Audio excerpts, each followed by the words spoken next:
Okay, so let's start it.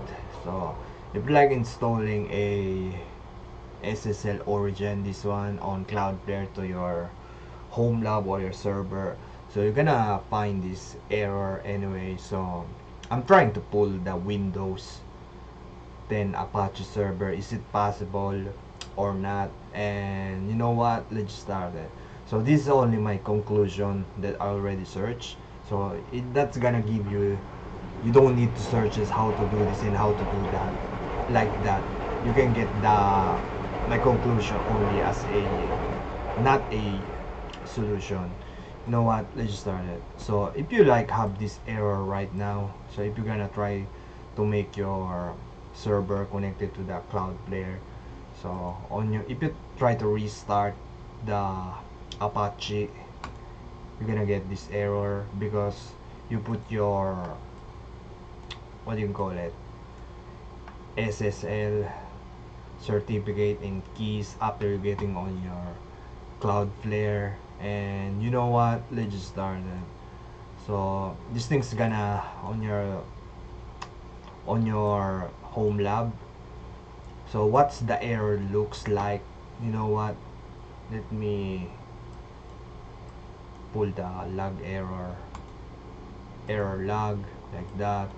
So if you're gonna go down, so something like that, SSLPassPhraseDialog builtin not supported on Windows 10 server.key, something like that. So this is the title of this video, and yeah, it didn't work on Windows 10 anyway. So we're gonna pull out my another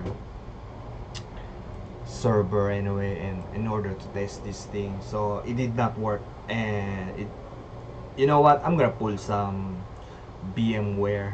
So it's like 7 in the evening in order to pull this thing and how this thing works.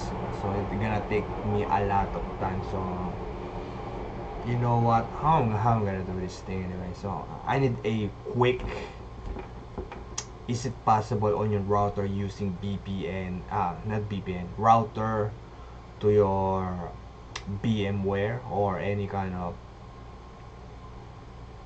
I don't have the actual device anyway, so I don't need to pull my Raspberry Pi on the closet on where I put this, and I need to SSH on that server in order to test these things. I don't have that time. So is it possible to do it on VMware on your Windows 10 and you're gonna route that server? I never tested this thing before, and yeah, so if you're like on your router, you're gonna port forward your VMware. I don't exactly how that works anyway. Is it possible? Because you're opening your port on on virtual machine, right? That one I don't know the answer. Is it possible or not? And it's gonna take a lot of time in order to search this thing. So I'm gonna pull one of my server Linux and test this thing more easy and no more bullshit. If it is done not work on Windows 32 server, we need to install a, how you gonna say it? So I have my laptop, I guess I need to pull this out and run my server, connect it to my router, and blah blah blah like that. It's gonna take a lot of time anyway how to gonna do this thing.